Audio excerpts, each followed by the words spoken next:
Hello everyone. आज के video में हम लोग देखने वाले हैं कि हमारे कौन कौन से वैसे काम होते हैं जिनको हम आर्थिक गतिविधि में रखते हैं, यानी कि इकोनॉमिक एक्टिविटी के अंतर्गत रखते हैं, और कौन से वैसे काम होते हैं जिनको हम लोग नॉन इकोनॉमिक एक्टिविटी के अंतर्गत रखते हैं।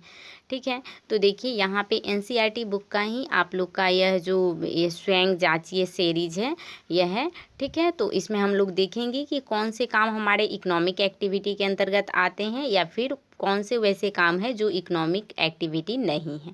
तो सबसे पहला जो स्टेटमेंट है वह कहा जा रहा है कि स्वास्थ्य कर्मी द्वारा अपने मरीज का इलाज करना। ठीक है, यानी कि अगर एक स्वास्थ्य कर्मी है और वह अपने पेशेंट का इलाज करता है तो क्या यह इकोनॉमिक एक्टिविटी है या फिर इकोनॉमिक एक्टिविटी नहीं है। तो देखिए, मैंने प्रीवियस क्लास में आप लोगों के साथ डिस्कस किया है कि इकोनॉमिक एक्टिविटी जब हम लोग करते हैं तो उसका उद्देश्य होता है धन की प्राप्ति करना। ठीक है, और जो नॉन इकोनॉमिक एक्टिविटी है यानी अनार्थिक क्रियाएं हैं उसका उद्देश्य होता है कि उस काम को करने से धन की प्राप्ति नहीं की जा सकती है। ठीक है, जैसे वह किसी के सहानुभूति बस हो सकता है, इमोशन के कारण हो सकता है, या फिर प्रेम बस हो सकता है।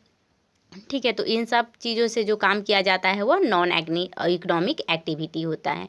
तो यहाँ पे कहा जा रहा है कि जो स्वास्थ्य कर्मी होते हैं, ठीक है, तो जो स्वास्थ्य कर्मी है वो अपने पेशेंट का इलाज करते हैं, तो यहाँ भी उनका उद्देश्य क्या है, धन की प्राप्ति करना। तो यह क्या है, यह एक इकोनॉमिक एक्टिविटी है।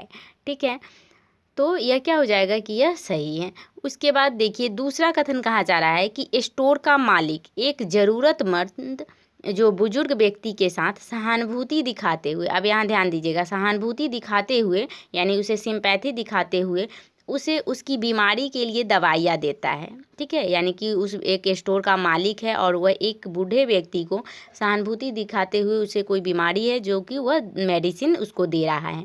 तो इसका उद्देश्य उसे धन की प्राप्ति करना नहीं है। ठीक है, यह जो उसके बीच जो लेन देन हो रहा है यह सहानुभूति के कारण हो रहा है।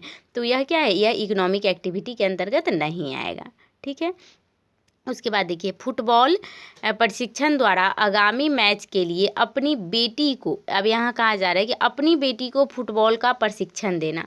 तो यह क्या इकोनॉमिक एक्टिविटी है, तो यह भी इकोनॉमिक एक्टिविटी नहीं होगा, क्योंकि यहाँ पे वह अपनी बेटी को ही प्रशिक्षण दे रहा है, तो उसका उद्देश्य धन की प्राप्ति करना नहीं है। ठीक है, यानी जो अगर एक पिता है अपनी पुत्री को अगर उसके लिए कोई काम करता है तो यह काम हो सकता है कि जो है उसके प्रेमवश हो, सहानुभूतिवश हो। ठीक है, तो इसका उद्देश्य धन की प्राप्ति करना नहीं है। ठीक है, तो यह इकोनॉमिक एक्टिविटी नहीं है। उसके बाद है कि गृहिणी यानी कि एक महिला घर पर काम उसके घर का काम है, ठीक है, वह अपने घर का कामकाज करके और जो भी सर्विस है वह देती है, यानी वह अपने घर में काम करती है एक महिला, एक गृहिणी। तो यह क्या इकोनॉमिक एक्टिविटी है, तो यह भी एक इकोनॉमिक एक्टिविटी नहीं है। ठीक है, यानी जब एक महिला अपने घर के सारे कामकाज करती है तो उसका उद्देश्य धन की प्राप्ति करना नहीं होता है, यानी उससे धन का अर्जन नहीं होता है, उससे रुपया पैसा प्राप्त नहीं होता है। ठीक है, तो यह भी इकोनॉमिक एक्टिविटी नहीं है। उसके बाद है कि कोविड-19 महामारी के दौरान समाज के वंचित लोगों और प्रवासी श्रमिकों को भोजन दवाइयाँ प्रदान करने के लिए एक गैर सरकारी संगठन द्वारा चलाए जा रहे सामुदायिक रसोई घर के लिए एक व्यापारिक घराने की ओर से दान देना। तो यह भी इकोनॉमिक एक्टिविटी के अंतर्गत नहीं रखा जाएगा। ठीक है, यानी कि अगर कोई कोविड महामारी हो गई और समाज के कुछ वंचित लोग हैं तो उनको अगर हम भोजन या फिर जो भी मेडिसिन है वह एक गैर सरकारी संगठन द्वारा चलाए जा रहे, यानी जैसे एनजीओ सब चलाती है, तो उसको दिया जा रहा है, तो यह क्या है कि यह एक इकोनॉमिक एक्टिविटी नहीं है। ठीक है, तो आज हम लोगों ने देखा कि इकोनॉमिक एक्टिविटी और नॉन इकोनॉमिक एक्टिविटी में क्या मतलब कौन से वैसे काम है जिनको हम लोग इकोनॉमिक एक्टिविटी में शामिल करते हैं, या फिर कौन से वैसे काम हैं जिनको हम लोग नॉन इकोनॉमिक एक्टिविटी के अंतर्गत रखते हैं। अब चलिए हम आगे देखते हैं। देखिए आज के जो मैंने कल आप लोगों के साथ डिस्कस किया था कि व्यवसाय क्या होता है, और साथ ही व्यवसाय को हम लोग कितने वर्गों में विभाजित कर सकते हैं। तो जिस तरह हम लोगों ने देखा था कि व्यवसाय को हम लोग 2 वर्गों में विभाजित कर सकते हैं। एक था इकोनॉमिक एक्टिविटी और दूसरा था नॉन इकोनॉमिक एक्टिविटी, यानी कि आर्थिक क्रियाएं और अनार्थिक क्रियाएं। ठीक है, तो हम लोगों ने देखा था कि आर्थिक क्रियाएं के अंतर्गत व्यवसाय, पेशा और रोजगार आ जाता है। ठीक है, व्यवसाय को हम लोगों ने समझा था और साथ ही आज के वीडियो में हम लोग बिजनेस का जो फीचर्स है, ठीक है, बिजनेस की जो भी विशेषताएं हैं उसको भी आज के वीडियो में देखेंगे। तो देखिए, बिजनेस की प्रथम जो फीचर है वह क्या है कि बिजनेस जो है यानी व्यवसाय जो है यह एक आर्थिक गतिविधि है, यानी यह एक आर्थिक क्रिया है। यानी व्यवसाय करने का मुख्य उद्देश्य क्या है? धन का अर्जन करना और लोगों की जो आवश्यकताएं हैं उसको पूरा करना। ठीक है, तो व्यवसाय क्या है? एक आर्थिक गतिविधि है। व्यवसाय का प्रथम फीचर यह है। उसके बाद दूसरा व्यवसाय का फीचर है कि वस्तुओं और सेवाओं का उत्पादन अथवा उनकी प्राप्ति करना। अब देखिए, व्यवसाय के अंतर्गत हम लोग किसी भी वस्तु का यानी प्रोडक्ट का और किसी भी सर्विस का उत्पादन करते हैं। ठीक है, और उसको जो भी लोग हैं जिनको उस वस्तु की या फिर सेवा की आवश्यकता है उन तक पहुंचाते हैं। ठीक है, तो वस्तुओं और सेवाओं का उत्पादन करना यह बिजनेस का दूसरा कैरेक्टरिस्टिक है। उसके बाद तीसरा बिजनेस का फीचर है कि मानवीय आवश्यकताओं की संतुष्टि के लिए वस्तुओं और सेवाओं का विक्रय और विनिमय करना। यानी कि जो भी लोग हैं, जो भी हमारे समाज में लोग हैं, उनकी आवश्यकताओं को हम पूरा करें और इन आवश्यकताओं को पूरा करने के लिए उन्हें जिस भी वस्तु की या जिस भी सेवा की ज़रूरत है उनको हम लोग बनाए, प्रोडक्शन करें उनका और फिर उनका क्या करें, उन लोगों तक उस वस्तु या सेवा को पहुँचाएँ। उसके बाद देखिए आगे कि नियमित रूप से वस्तुओं और सेवाओं का विनिमय करना। ठीक है, अब यह बिजनेस का एक फीचर है कि हम लोग किसी भी वस्तु को नियमित रूप से बनाएं और उसका लेन देन करें। जैसे मान लीजिए कि कोई व्यक्ति है, ठीक है, और वह अपने घरेलू रेडियो के लिए अगर एक बार वह घरेलू रेडियो जो है, अगर मान लीजिए कोई मशीनरी सामान है वह एक बार बेचता है, तो अगर एक ही बार बेचा और वह पुनः इस काम को फिर से नहीं कर रहा है तो वह व्यवसाय नहीं होगा। व्यवसाय को करने के लिए उसे उस काम को नियमित रूप से करना चाहिए। उसके बाद है कि लाभ अर्जन। अब देखिए, बिजनेस का यह भी एक फीचर है कि बिजनेस में लाभ की प्राप्ति होनी चाहिए, यानी जो भी बिजनेस किया जा रहा है उसका उद्देश्य लाभ प्राप्त करना होना चाहिए। उसके बाद है कि बिजनेस में जो है कि वह प्रतिफल की अनिश्चितता रहती है। अब देखिए, बिजनेस में जोखिम जो होता है हमेशा विद्यमान रहता है, यानी हमेशा उसमें शामिल रहता है। जैसे कि कोई व्यक्ति है वह बिजनेस स्टार्ट करता है तो उसमें वह बहुत सारे इन्वेस्ट करता है रुपया पैसा, लेकिन हो सकता है कि उस रुपया के बदले जो उतना चाह रहा है वह बिजनेस से जो एक्सेप्ट कर रहा है कि हमें इतना उसके बदले में पैसा चाहिए या इतना हमें प्रॉफिट चाहिए, वह नहीं मिल पाता है। ठीक है, तो बिजनेस का एक ये भी जो है फीचर है कि बिजनेस में प्रतिफल की अनिश्चितता रहती है। उसके बाद बिजनेस में जोखिम के तत्व हमेशा विद्यमान रहते हैं। ठीक है, क्योंकि बिजनेस जो होता है कहीं ना कहीं बिजनेस में रिस्क होता है और जोखिम का यहाँ मतलब है कि हानि विद्यमान उसमें रहती है। ठीक है, यानी कोई भी व्यक्ति जब बिजनेस करता है तो हो सकता है कि उसमें प्रॉफिट भी हो या फिर लॉस भी हो। तो देखिए, ये सब इसका कैरेक्टरिस्टिक है। ठीक है, अब हम चलिए हम एक एक करके पढ़ते हैं कि क्या इसमें कहा जा रहा है। तो देखिए, व्यवसाय को एक आर्थिक गतिविधि माना गया है।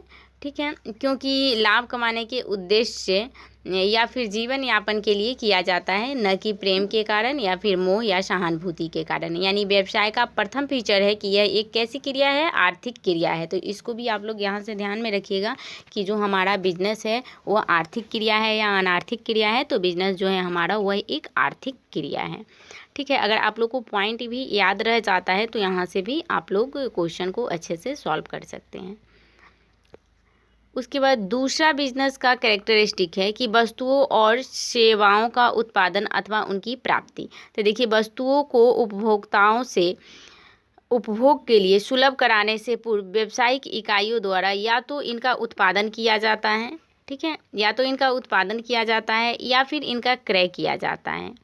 और प्रत्येक व्यावसायिक इकाई जिन वस्तुओं में व्यापार करती है उनका या तो स्वयं उत्पादन करती है या फिर देखिए अब यहाँ कहा जा रहा है कि जिन वस्तुओं में व्यापार करती है उनका या तो जो बिजनेस है वह स्वयं उत्पादित करती है या फिर वह सप्लाई के लिए उत्पादकों से प्राप्त करती है। ठीक है, वस्तुएं या तो उपभोक्ता वस्तुएं हो सकती हैं, ठीक है, या फिर वह पूंजीगत वस्तुएं हो सकती है। अब देखिए उपभोक्ता वस्तु के अंतर्गत कौन सी वस्तु आ जाएगी, तो उपभोक्ता वस्तु में वैसी सारी वस्तुएं आ जाएगी जो हम दिन प्रतिदिन के रोज़मर्रा के जीवन में काम में लाते हैं, जैसे चीनी, पेन, नोटबुक।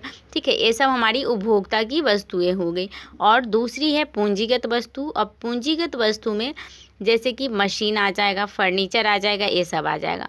ठीक है, और सेवा में क्या आ जाएगा, तो सेवा में जितना भी यातायात हो गया, ठीक है, बैंक हो गया, विद्युत आपूर्ति हो गया, ये सब सेवा के अंतर्गत शामिल किया जाएगा। उसके बाद है कि मानवीय आवश्यकताओं की संतुष्टि के लिए वस्तुओं और सेवाओं का विक्रय या विनिमय करना। अब देखिए जो हमारा प्रत्यक्ष या फिर अप्रत्यक्ष रूप से व्यवसाय के मूल्य के बदले वस्तुओं और सेवाओं का हस्तांतरण या फिर उनका विनिमय सम्मिलित होता है। यानी कि व्यवसाय में प्रत्यक्ष रूप से या फिर वह अप्रत्यक्ष रूप से हम लोग क्या करते हैं कि मूल्य के बदले में यानी कि पैसे के बदले में उस वस्तु और सेवा को देते हैं जो भी व्यक्ति उसे चाहते हैं। यदि वस्तुओं का उत्पादन उत्पादक द्वारा स्वयं के उपभोग के लिए किया जाता है तो ऐसी क्रिया को व्यावसायिक क्रिया नहीं कहलाएगी।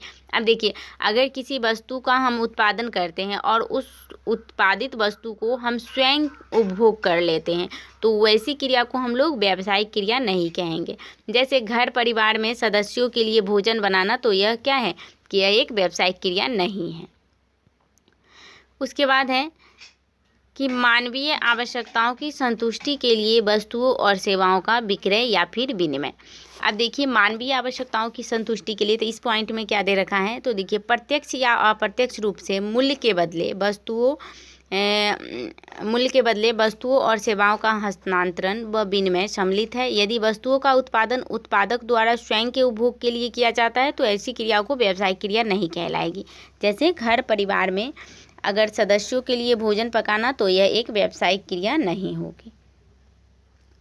ठीक है, उसके बाद नियमित रूप से वस्तुओं और सेवाओं का विनिमय करना। तो देखिए व्यवसाय की एक विशेषता यह है कि इसमें नियमित रूप से वस्तुओं और सेवाओं का उत्पादन लेन देन होता है। ठीक है, यानी कि व्यवसाय का यह एक फीचर है कि जो व्यवसाय है उसमें किसी भी वस्तु या सेवा का जो लेन देन होता है वह रेगुलर होते रहता है। एक बार का क्रय विक्रय व्यवसाय नहीं कहलाएगा। यदि कोई व्यक्ति अपना घरेलू रेडियो जो है वह चाहे लाभ पर ही बेचे, मगर यह व्यावसायिक क्रिया नहीं कहलाएगी। लेकिन वह अपनी दुकान पर या घर के नियमित रूप से रेडियो बेचता है तो यह एक व्यावसायिक क्रिया कहलाएगी।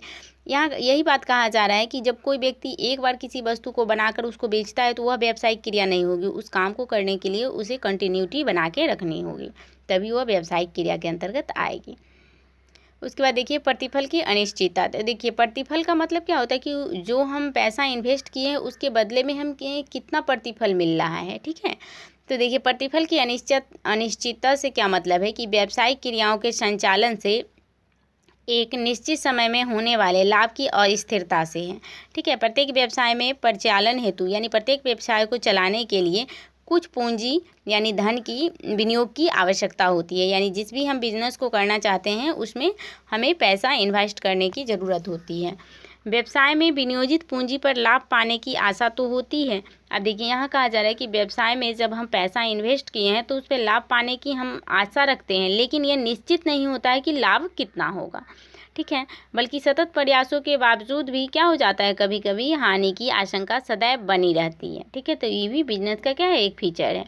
उसके बाद जोखिम के तत्व बिजनेस में हमेशा विद्यमान रहते हैं। देखिए जोखिम एक अनिश्चित है जो व्यावसायिक हानि की ओर क्या करता है, इंगित करता है।